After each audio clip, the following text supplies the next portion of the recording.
하나님 아버지, 오늘 제가 하나님의 말씀을 읽고 묵상할 때 필요한 영의 양식을 주시기 위해 성령님께서 이 시간에 함께해 주시길 간구합니다.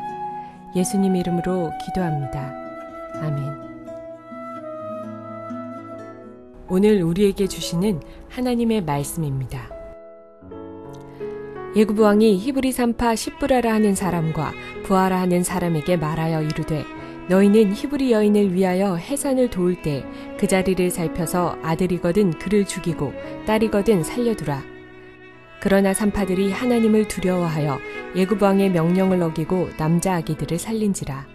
예굽 왕이 산파를 불러 그들에게 이르되 너희가 어찌하여 이같이 남자 아기들을 살렸느냐. 산파가 바로에게 대답하되 히브리 여인은 예굽 여인과 같지 아니하고 건장하여 산파가 그들에게 이르기 전에 해산하였더이다 하매 하나님이 그 산파들에게 은혜를 베푸시니 그 백성은 번성하고 매우 강해지니라. 그 산파들은 하나님을 경외하였으므로 하나님이 그들의 집안을 흥왕하게 하신지라. 그러므로 바로가 그의 모든 백성에게 명령하여 이르되 아들이 태어나거든 너희는 그를 나일강에 던지고 딸이거든 살려두라 하였더라. 사랑하는 성도 여러분, 평안하셨습니까? 오늘도 주님께서 주시는 말씀을 통하여 복된 하루를 열어가시기 바랍니다. 오늘 우리에게 주실 하나님의 말씀은 출애굽기 1장 15절에서 22절 말씀입니다. 애굽의 바로 왕이 이스라엘 백성을 학대해도 그들의 숫자가 줄지 않고 계속 번성하게 되자 그 억제하는 정책을 바꿉니다. 전략을 바꿉니다. 그것이 무엇이었습니까? 지금까지는 자신들이 직접 학대를 했지만은 지금은 히브리 사람을 사용합니다. 히브리의 산파 십브라와 부하를 부릅니다. 그래서 그들로 하여금 무엇을 명령합니까? 너희가 산파로서 아기를 받을 때에 히브리 아이들이 나올 때에 만약에 그 아이가 여자아이면 그대로 살려두고 남자아이 같으면은 죽이고 나서 그 사람 부모들한테는 나올 때 사산됐다라고 말하라고 하는 것입니다. 즉 일부러 죽은 것처럼 꾸미라는 것입니다. 바로가 굉장히 계략을 쓰는 것입니다. 실제로 이스라엘 백성들한테는 그렇지 않은 것 같이 여기게 하면서 실제로는 이스라엘 백성을 죽이는 아주 고도의 전략을 쓰고 있는 것입니다.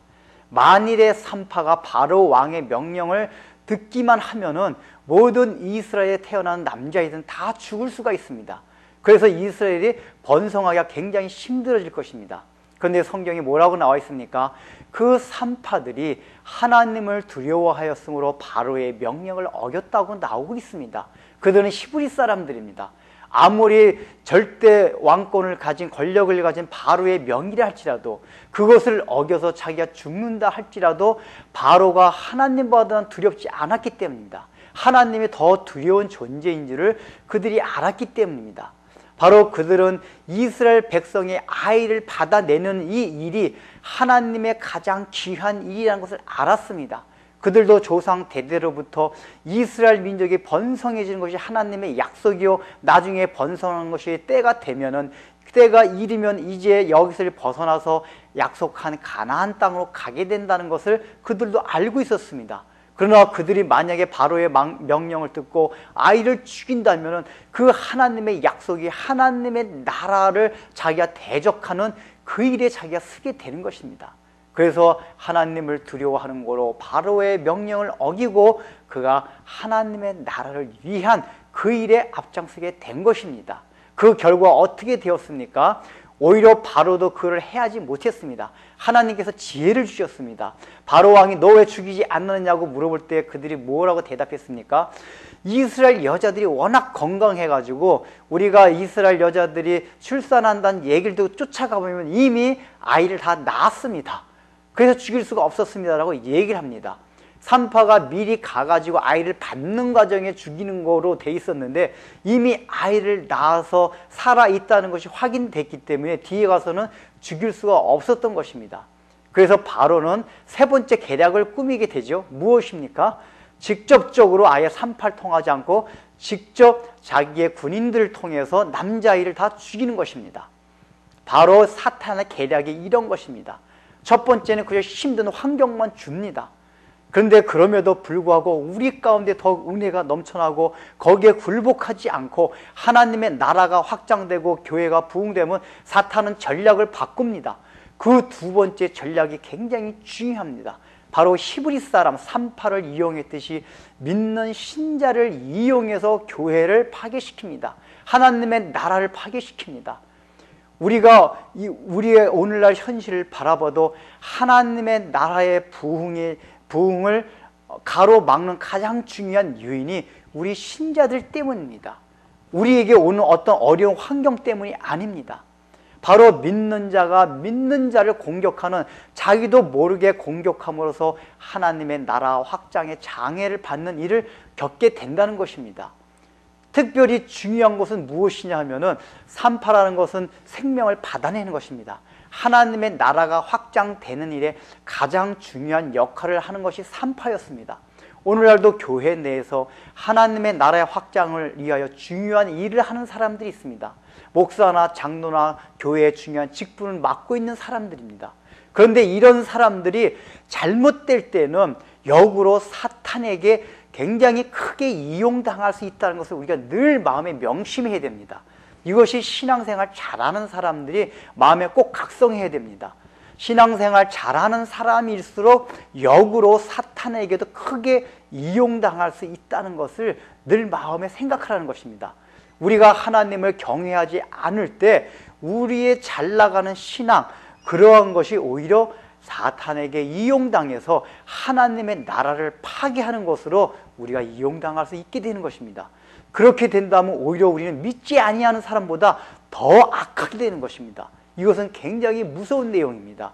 우리가 교회에 다닐수록 또 교회에서 열심히 신앙생활 할수록 하나님을 두려워하고 하나님을 경외하는 마음으로 신앙생활 하야지, 이런 마음으로 신앙생활 하지 않을 때 우리는 늘 사탄에게 이용당해서 오히려 우리의 신앙생활이 악의를 받아내는 그 일이 사탄에게 이용당함으로써 하나님의 나라를 파괴하는 일에 사용될 수 있다는 것을 우리가 늘 마음에 명심해야 할 것입니다. 기도하겠습니다. 하나님 아버지, 38는 참으로 이스라엘 백성들이 번성해 나가는 데 중요한 역할을 했던 사람들입니다. 그들이 바로 왕의 그 명령에도 불구하고 하나님을 두려워하고 경외함으로 이스라엘 민족을 살렸고 이스라엘 민족을 계속 번성케 하였습니다. 그래서 하나님께서 그들에게 복을 주셨습니다. 오늘날 우리의 삶 가운데서도 마귀는 여러 환경으로 안 되면은 우리 교회 내 신자를 통해서 하나님의 나라를 파괴하려는 그러한 시도를 얼마나 많이 하고 있습니까? 우리가 하나님 아버지 교회 내에서 그러한 일들을 얼마나 많이 보고 있습니까? 목사나 잘 믿는 사람을 통해서 우리 기독교가 욕먹고 하나님의 이름이 땅에 떨어지는 그 일들을 얼마나 많이 보고 있습니까?